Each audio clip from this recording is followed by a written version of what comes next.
지난주 본문 말씀에 이어서 이제 오늘 말씀을 좀 살펴보려고 해요. 지난주 본문 다 기억나시죠? 자, 출애굽기 16장의 마지막 구절이었습니다. 35절 함께 읽어봅시다. 시작. 사람이 사는 땅에 이르기까지 이스라엘 자손이 40년 동안 만나를 먹었으니 곧 가나안 땅 접경에 이르기까지 그들이 만나를 먹었더라. 자, 지금 이스라엘은 오늘 본문이 흘러가고 있는 이 배경 속에서 이스라엘은 애굽을 떠났어요.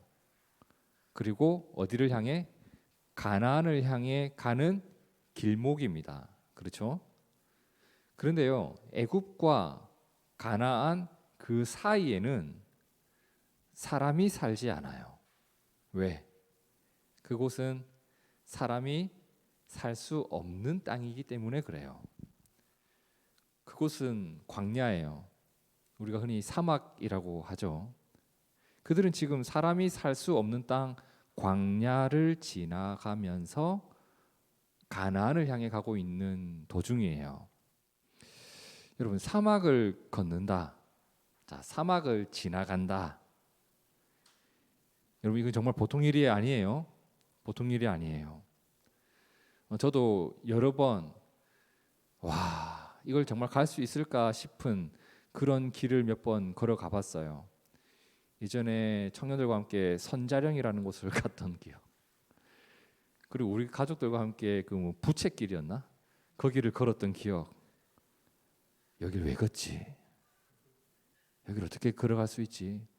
끝은 언제일까? 이런 상상을 하면서 걸어갔는데 지금 이스라엘 백성들은 사막을 지나가고 있어요. 언제 끝날지 모르는 길. 지금 그들은 물과 도시락을 챙겨 들고 양산을 들고 사막 관광을 간 게 아니에요. 그죠? 무슨 체험을 하러 간 것도 아니에요. 어느 날 밤에 갑자기 사이렌이 뺑뺑뺑 울리더니 뛰쳐나온 사람들이라고요. 출애굽할 때 그랬잖아요. 밤에 갑자기 뛰쳐나왔다고요. 자, 그곳을 지나가야만 하는 상황이 되었기 때문에 그곳을 지금 지나가고 있는 거예요. 그리고 그 길은 며칠 만에 도착할 수 있는 길이 아니에요.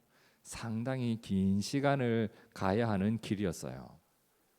자, 그럼 한번 생각해 봅시다. 내가 종으로 살고 있던 그 애굽을 나오는 데는 성공했어요. 애굽을 나오는 일에 성공했어요. 그런데 애굽을 나와서 이 광야를 지나가는 일도 애굽을 나오는 것만큼은 아니겠지만 상당히 만만치 않은 일이란 말이에요. 이 말은 애굽을 나오는 일에도 내 힘으로 모두 이룰 수 있는 일이 아니었고, 이 광야를 지나가는 일, 이 광야를 무사히 지나가는 일도 내 힘만으로는 할 수 없는 일이었다라는 말입니다. 이 말은 애굽을 나오는 것에도 하나님의 은혜가 필요했고, 이 길을 지나가는 과정에도 하나님의 돌보심이 반드시 필요했다라는 부분입니다. 여러분, 하나님의 은혜는 나의 구원에도 필요하고 나의 일상에도 필요한 겁니다.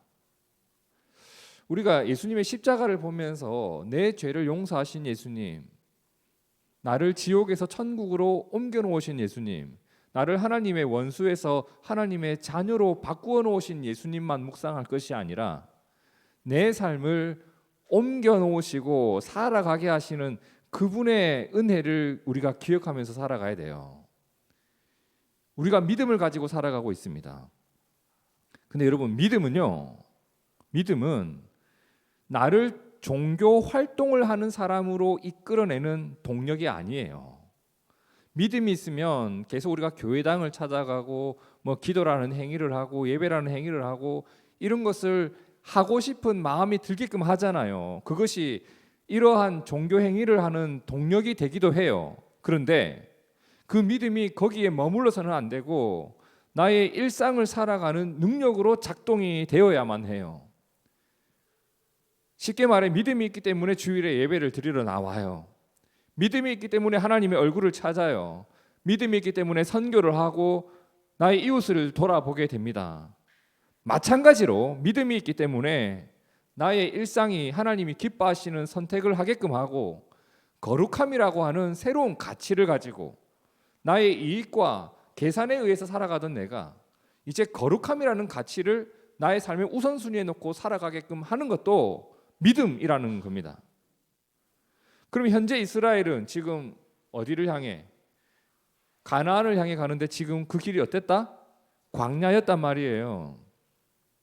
이 발걸음에도 뭐가 필요했을까? 믿음이 필요했단 말이에요. 이 광야에서도 나의 믿음이 계속 역사를 해야 돼요.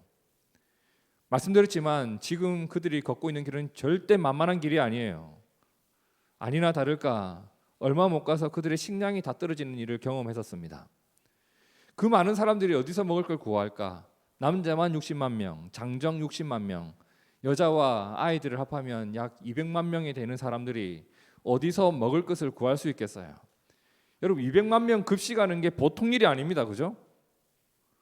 어떻게 먹을 걸 구하겠어요? 뭐 한 10명이면 빵이라도 좀 싸와가지고 뭐 먹이면 될 텐데 지금 200만 명이라니까요.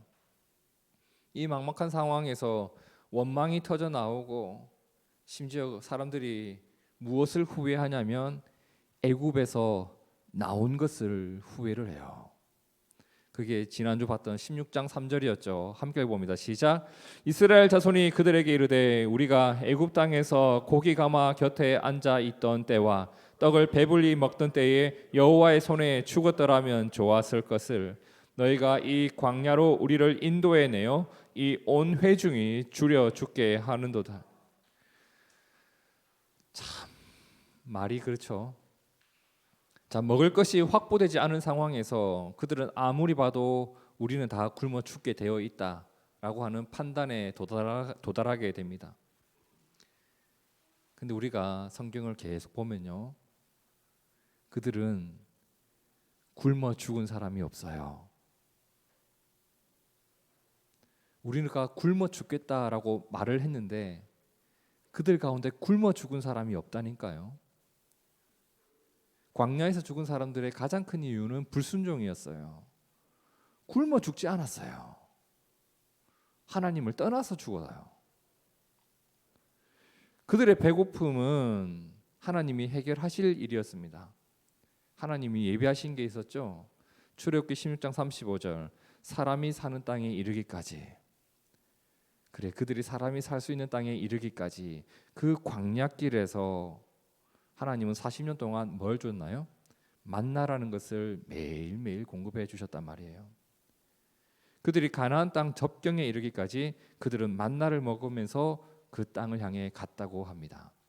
자, 이렇게 그들은 하나님의 기적을 또 한 번 경험하게 돼요. 자, 만나를 먹기 시작했습니다. 배는 불렀어요. 그리고 오늘 말씀 17장 1절이 이어지는데, 자, 이스라엘 자손의 온 회중이 여호와의 명령대로 신 광야에서 떠나 그 노정대로 행하여 어디에? 르비딤의 장막을 쳤는데, 또 다른 문제 하나가 발생했습니다. 뭐가 없어요? 마실 물이 없다. 마실 물이 없다. 자, 이번 일은 비슷한 상황을 한번 겪었던 적이 있어요. 자, 출애굽기 15장 22절에 나오죠. 모세가 홍해에서 이스라엘을 인도하며, 자, 홍해를 건넌 이후에 어떤 일이 있었죠? 그들이 수르 광야에 들어갔는데 거기서 사흘 길을 걸었으나 물을 얻지 못하는 상황을 한번 만났었어요. 그때는 마실 물이 없어서 이렇게 물이 없나 봤더니 한 곳에 물이 고여 있었어요. 근데 그 물을 마셔보니 쓴 거야. 짰단 말이에요. 그래서 그 물을 마실 수 있는 물로 하나님이 바꾸어 주셨던 기적을 경험했는데, 자, 이번에는 아예 물 자체가 없는 상황이 펼쳐졌습니다. 여러분, 광야는요, 물을 구하기가 어렵죠. 당연한 겁니다. 물을 원래 구하기 힘들어요. 광야에서는 물이 귀할까요? 금이 귀할까요? 금은 아무 쓸모자기가 없어요. 물이 가장 귀중해요. 왜? 그것이 내 생명을 지키는 것이기 때문에 그래요. 금은 내 생명을 위해서 필요한 것이 아니죠. 잘 살기 위해서 필요한 거죠. 자본주의 사회 안에서. 근데 사막은 자본주의가 아니에요. 여기 생존 자체가 어려운 곳이에요. 돈으로 뭔가를 살 수 있는 곳이 아니잖아요. 돈으로 뭔가를 살 수 없는 곳에 가서 돈을 가지고 있으면 그거 어디 쓰겠어요? 제가 한 번씩 우리 학생들한테 한번 물어볼 때가 있어요. 너희는 그렇게 돈 하면서 사는데 얘들아, 너희가 그 돈 가지고 한 100억 가지고 무인도 가서 살 때 그 돈 가지고 너는 뭐 할래? 물어봐요. 무인도에 가면요, 그거는 아무 쓸모자기가 없는 거예요, 그죠? 그 돈을 사회 속에서 필요한 것이지 나 혼자 살아갈 때 뭐가 필요하겠어요? 지금 광야가 그래요. 물보다 금은 필요 없어. 지금 물이 가장 귀중한 거예요. 매우 예민한 문제가 지금 발생한 거예요. 자, 1절에 다시 한번 봅시다. 이스라엘 자손의 온 회중이 그 뒤를 같이 읽습니다. 시작. 여호와의 명령대로 신 광야에서 떠나 그 노정대로 행하여. 여기까지. 자, 이스라엘 자손들이 이동을 했는데 무엇 따라? 여호와의 명령을 따라 움직였어요. 즉 그들은 하나님의 인도를 벗어난 상황이 아니죠. 분명 하나님의 인도하심을 따라 가고 있는데 이러한 상황을 만난 거예요. 마치 옛날 아브라함이 하나님의 약속을 믿고 가나안 땅을 향해 갔는데 가자마자 만난 게 기근이었던 것처럼 지금 하나님 말씀을 따라 이동했는데, 아니 하나님이 나를 어떻게 물이 없는 곳으로 인도할 수가 있어? 하나님의 인도를 따라가는데 어떻게 이런 일이 있을 수 있을까? 있을 수 있어요. 왜? 광야니까 그래요. 하나님이 나를 물이 없는 곳으로 인도한 게 아니라 광야에는 원래 물이 없어요. 그러니까 물이 지금까지 있었다는 것이 기적인 거예요. 여러분, 하나님이 지시한 길을 걷고 있는데 나에게 뭔가 결핍이 있을 수가 있어요. 왜? 우리가 살아가는 이 땅이 결핍이 있기 때문에 그래요. 한정된 재화를 누군가가 욕심을 가지고 챙겨놓기 때문에 누군가는 피해를 볼 수밖에 없는 게 이 땅의 모습이에요. 근데 분명한 건 뭐예요? 하나님이 지금 나를 여기에 종착지로 인도했나요? 아니죠. 지금 하나님은 나를 가나안 땅으로 이끌어 가시는 중입니다. 지금은 그 과정이에요. 이걸 잊어서는 안 돼요. 우리가 어떤 과정 속에서 만난 어려움을 가지고 하나님이 나에게 이런 걸 했다라고 생각할 것이 아니라 하나님이 나에게 마침내 베푸실 어떤 종착점을 향해 가는 과정 가운데 내가 이런 일을 만나기도 했다라는 것으로 우리가 인식을 해야 돼요. 지금은 애굽에서 가나안 땅을 향해 가는 길이지 하나님이 이곳에서 그들을 목말라 죽이려고 이곳에 보낸 거 아니란 말이에요. 그래서 지금 어떤 어려움을 만났을 때 하나님의 인도하심을 의심해야 할 것이 아니라 지나갈 수밖에 없고 겪을 수밖에 없는 이 문제 앞에서도 하나님의 선한 손길을 기대하고 하나님께서 어떤 일을 이루시는지를 우리가 목격하고 경험하면 되는 거예요. 실제로 하나님은 물이 없는 이 상황 속에서도 매일매일 만나를 주고 계셨고 구름 기둥과 불 기둥이 내 앞에 서 있었단 말이에요.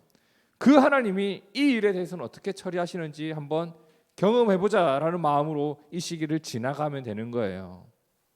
자, 그런데 이스라엘은 어떻게 했는지 2절을 한번 봅시다. 백성이 모세와 뭘 합니까? 예, 다퉜다. 이 말은 모세를 죽이려고 했다는 겁니다. 이제 도저히 저 사람 못 믿겠다. 이제 없애버리면 좋겠다. 여러분, 저를 죽이고 싶었던 때가 있었습니까? 저와 다투고 싶으십니까?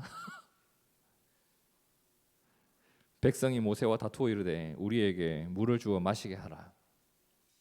모세가 그들에게 이르되 너희가 어찌하여 나와 다투느냐? 너희가 어찌하여 여호와를 시험하느냐? 백성이 모세와 다투기 시작하고 하나님을 시험했다고 합니다. 하나님이 어떻게 하는지 한번 보자. 하나님 뭐 할 겁니까? 따지듯이. 참 쉽지 않습니다. 사람들이 지금 이 문제에 대해서 하나님이 해결하실 것을 믿는 사람이 아무도 없어요. 오히려 모세를 위협하고 있습니다. 그들은 말해요. 3절 함께 읽어봅니다. 시작. 거기서 백성이 목이 말라 물을 찾음에 그들이 모세에게 대하여 원망하여 이르되 당신이 어찌하여 우리를 애굽에서 인도해 내어서 우리와 우리 자녀와 우리 가축이 목말라 죽게 하느냐. 자, 모세라고 지치지 않을 수 있을까? 이런 말 한마디만 들어도 사실은 우리의 마음이 무너지거든요. 근데 지금 떼거지로 몰려와서 돌멩이 들고 돌로 내리치려고 하면서 지금 이러고 있는 거예요. 한 명도 보이질 않아. 뭐가? 하나님께 우리 함께 물을 달라고 기도해 봅시다. 하나님이 행하실 일을 함께 기대해 봅시다. 모세 선생님, 어떻게 한 명도 없을 수 있을까? 한 명도. 사람들이 물이 없는 갈증을 느끼고 있었을 때 실제로 모세는 함께 걸어가는 이가 없는 갈증을 느끼지 않았을까라는 생각을 해보게 돼요. 여러분, 내 옆에 있는 사람이 어려움을 당하고 있을 때 너 죽었다라고 말하기 이전에 하나님이 행하실 일 한번 기대해 보자. 누군가 믿음의 길을 걸어가고 있을 때, 야, 너 그러다 손해본다 이렇게 말할 게 아니라 하나님이 이루실 일을 너를 통해서 보게 돼. 우리가 믿음의 말을 해줄 수 있는 사람이 되었으면 좋겠어요. 근데 모세 곁엔 그런 사람이 지금 보이지를 않아. 답답한 상황에서, 주저앉고 싶은 상황에서 모세가 하나님을 향하여 입을 엽니다. 자, 4절에 뭐라고 해요? 모세가 여호와께 부르짖어 이르되 내가 이 백성에게 어떻게 하면 좋겠습니까? 어떻게 하면 좋겠습니까? 그들이 조금 있으면 내게 돌을 던지겠습니다. 진짜 돌을 던지기 일부 직전 상황이에요. 하나님은 어떻게 하라고 하죠? 여호와께서 모세에게 이르시되 자, 백성 앞을 지나가라. 그리고 이스라엘의 장로들을 데리고 어디로, 무엇을 하라? 나일강을 치던 내 지팡이를 손에 잡고 가라. 내가 호렙산에 있는 그 반석 위 거기서 내 앞에 서리니 너는 그 반석을 치라. 그것에서 물이 나오리니 백성이 마시리라. 자, 하나님은 모세에게 나일강을 치던 너의 지팡이를 손에 잡고 가라라고 했습니다. 자, 뭘 잡아라고? 나일강을 치던 지팡이, 그 물을 핏빛으로 피로 바꾸고 했던 그 지팡이. 이게 뭐 마법 지팡이인가요? 마술 지팡이인가요? 미키 마우스, 뭐 해리포터 그런 지팡이인가요? 아니죠. 여러분, 이 말의 의미가 뭐예요? 하나님께서 애굽에서 그의 지팡이를 통하여 역사를 일으켜 주셨고 그를 도와주셨잖아요. 내가 지금도 너를 도울 것이다라는 말씀이죠, 그죠? 내가 애굽에서 너를 이끌어 주었던 것처럼 이곳에서도 너를 이끌어 줄 것이다. 그리고 모세는 하나님이 명하신 그 일을 실제로 행동으로 옮깁니다. 6절에 모세가 이스라엘 장로들의 목전에서 그대로 행하니라. 그리고 백성들은 그날 물을 마셨다고 합니다. 그리고 이런 모든 사건들이 있었던 것을 기억하면서 이 사건이 있었던 그 장소의 이름을 갖다 붙여요. 자, 7절 함께 읽어봅니다. 시작. 그가 그곳 이름을 마사 또는 무리바라 불렀으니 이는 이스라엘 자손이 다투었으며 또는 그들이 여호와를 시험하여 이르기를 여호와께서 우리 중에 계신가 안 계신가 하였음이더라. 자, 그곳의 이름을 뭐라고 했다고요? 시험하다, 하나님을 시험하다라는 뜻을 가진 마사. 다투다, 모세를 돌로 쳐 죽일 것처럼 다투었다라는 의미가 담겨 있는 무리바. 그곳의 원래 이름이 마사와 무리바가 아니에요. 그날의 사건이 그곳의 이름이 되어버린 거예요. 여기서 여러분이 저와 다투었어요. 그럼 저건 여기를 나눔 교회라고 부르지 않고 무리바 이렇게 이름을, 여기가 무리바다, 무리바. 내 삶에 하나님을 시험하는 어떤 현장, 내가 일하는 직장에서 또는 가정에서 누군가의 대화 속에서 하나님을 시험하고 하나님을 의심하였던 그 현장이 마사가 되는 거예요. 그날의 삶이 그곳의 이름이 되어버렸던 거예요, 여러분. 마사와 무리바라는 장소, 그 장소를 떠올리면 뭐가 생각나겠어요? 하나님을 의심하고 모세와 다투었던 그날의 기억이 떠오르겠죠. 여러분, 내 삶에 마사와 무리바의 흔적이 없기를 축복합니다. 이게 없어야 돼요. 오늘을 내가 그렇게 살아가고 그냥 잊혀지는 과거가 아니에요. 물론 하나님은 용서하시죠. 하지만 이 일 때문에 우리가 겪지 못하는 은혜가 너무 아깝잖아요. 그날의 사건, 그리고 이스라엘 백성들의 이 광야에서의 모습을 기억하면서 시편 78편 40절에서는 한 시인이 이런 노래를 불러요. 그들이 광야에서 그에게 반항하며 사막에서 그를 슬프시게 함이 몇 번인가. 그들이 돌이켜 하나님을 거듭 시험하며 이스라엘의 거룩하신 이를 노엽게 하였도다. 그들이 그의 권능의 손을 기억하지 아니하며 대적에게서 그들을 구원하신 날도 기억하지 아니하였도다. 사막에서 그를 슬프시게 함이 몇 번인가. 이게 시편의 노래예요. 근데 오늘 이 사건과 비교해 볼 만한 아주 귀한 한 가지 일이 창세기에 나오는데 참 비교가 돼요. 우리가 잘 아는 아브라함의 아들 누구죠? 이삭. 이삭은 결혼해서 쌍둥이 아들을 낳았어요. 그 쌍둥이의 이름은 에서와 야곱. 근데 야곱이 굉장히 약삭 빠른 놈이죠. 형 에서를 속이고 아버지를 속여서 자기가 얻고 싶은 걸 다 얻어요. 그러니 형이 화가 나서 저 녀석 죽여버리겠다. 그 에서의 마음을 이렇게 알아챈 어머니 리브가가 야곱을 불러서 야야 안 되겠다. 너 형이 지금 너무 화가 꽉 차 있으니까 나의 고향으로 잠시 너희 외삼촌 집으로 가 있어라. 그래서 야곱이 길을 떠나게 되는데 그 내용이 창세기 27장 42절에 나오죠.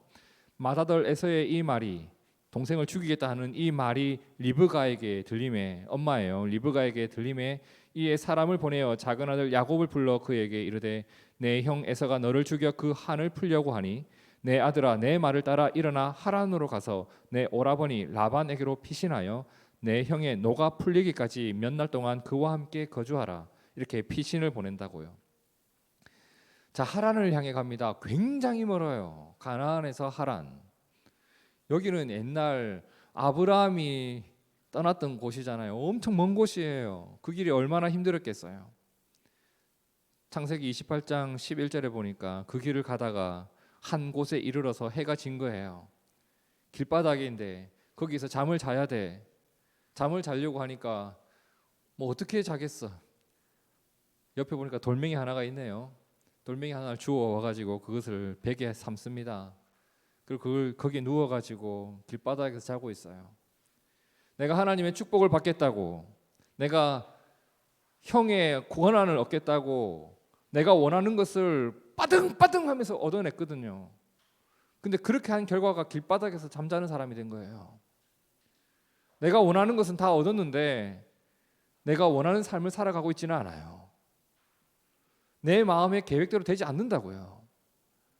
그곳에서 내가 하고 있는 건 돌베개에 베고 누워가지고 그냥 하늘 쳐다보고 있는데 얼마나 피곤했는지 잠이 스르륵 들었어요. 꿈을 꾸었어요. 근데 꿈속에서 하나님의 약속을 들어요.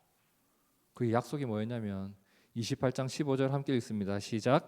내가 너와 함께 있어 내가 어디로 가든지 너를 지키며 너를 이끌어 이 땅으로 돌아오게 할지라. 내가 내게 허락한 것을 다 이루기까지 너를 떠나지 아니하리라. 나는 내 욕심대로 살았고 그래서 아버지와 형을 속였고 그 일 때문에 외삼촌 집에 도망을 가는 중인데 나는 분명 혼자 가고 있고 너무 외롭고 처절한 오늘 밤을 보내고 있었는데 그 외롭고 추운 밤에 하나님이 찾아오셔서 나에게 주신 말씀이 뭐였냐면 내가 함께 갈게 였어요. 그리고 너가 거기 가도 내가 같이 가고 있다는 이야기였어요. 그리고 너가 너의 잘못으로 이렇게 떠나게 되었지만 내가 너를 여기로 다시 돌아오게 할 거야 라고 하는 하나님의 약속을 받아요. 그리고 그가 이 하나님의 일을 마음에 품고 나서 했던 일이 뭐였냐면 창세기 28장 18절이에요. 야곱이 아침에 일찍 일어나 어떻게 해요? 내가 베개로 삼았던 돌을 가져다가 기둥으로 세우고 내 베개를 기둥으로 여긴 거예요. 그 위에 기름을 부으면서 뭐라고 해요? 그곳 이름을 베델이라 했다.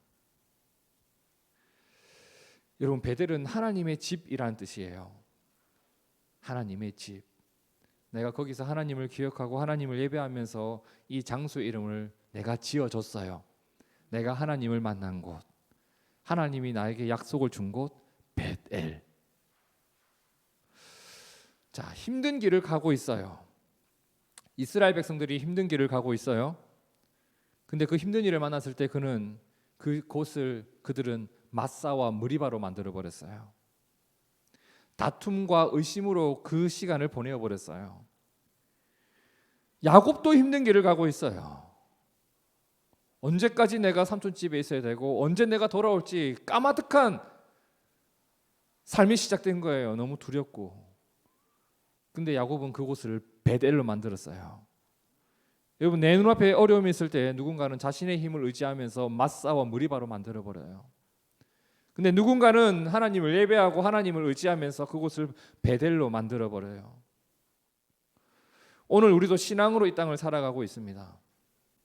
근데 때로는 물이 없는 것처럼 정말 답답한 상황을 만나기도 해요. 내가 돌을 베개 삼아서 잠을 청하는 것 같은 그런 어려움을 겪기도 해요. 왜 없겠어요? 이 땅이 그래요. 언젠가는 한 번은 그런 일을 겪을 수밖에 없는 그런 삶의 상황을 우리는 살아가고 있어요. 근데 우리가 기억해야 될 게 뭐예요? 이곳이 목적지가 아니라는 겁니다. 하나님은 야곱에게도 목적지를 주셨어요. 내가 돌아오게 할 것이다. 그래야 지금 그 과정이에요. 이스라엘도 광야가 끝이 아니에요. 가나안이 끝인 거예요. 그 도중에 만난 것은 하나님을 의지해야 할 부분이에요. 지금 만난 이 일을 통해서도 하나님이 이루실 일이 분명히 있습니다. 하나님은 새로운 일을 행하실 거예요. 돌에서 물이 쏟아져 나오는 것, 이 믿을 수 없는 일이 그런 일들을 일으켜서라도 우리를 마시게 하실 것이고, 언젠가는 에서의 화가 풀릴 때 야곱을 되돌려 놓으실 거예요. 그러면 오늘 우리가 이 광야에서 가져야 될 삶의 태도가 뭐겠어요? 하나님을 믿고 의지하면서 내 삶의 자리를 마사와 무리바로 남기지 않고 베델로 세워가는 은혜가 있어야 되는 겁니다. 여러분, 내 삶을 마사와 무리바로 얼룩지지 않게 조심했으면 좋겠습니다. 이 일을 위해서 우리가 계속 돌아봐야 할 것이 있겠죠. 내 마음은 무엇을 바라보고 무엇을 의지하고 있을까? 내 입에서는 어떤 말이 나오고 있을까? 돌베개를 베고 누워 잘 때 내가 이러려고 하나님을 믿었나? 이럴 게 아니라 여기가 하나님의 집이구나. 그 일을 통해서 그 베델이 뭐가 됩니까? 하나님의 성전이 세워지는 곳이 되지 않습니까? 여러분, 우리가 오늘을 살아가면서 내 삶을 마사와 머리바로 얼룩지우지 않고 내 삶의 자리를 하나님과 함께 동행하는 베델로 세워가는 우리가 되었으면 좋겠습니다. 어디든 베델이 될 수 있어요. 왜? 주님이 우리와 함께하고 계시니까. 함께 기도하겠습니다. 하나님 아버지, 내 삶을 마사와 무리바로 만들지 않고 하나님 말씀과 다투지 않고 하나님 말씀을 의심하며 살아가지 않고 나와 동행하시는 하나님을 믿고 의지하며 베델로 세워가는 우리가 되게 도와주옵소서. 우리의 구원에도 예수님을 의지하고 나의 일상에서도 예수님을 의지하는 우리가 되기를 원합니다. 나의 믿음이 살아 역사하는 믿음 되기를 원합니다. 그러한 우리 모두가 되도록 주님 은혜를 베풀어 주옵소서. 살아계신 예수님 이름으로 기도하옵나이다. 아멘. 아멘.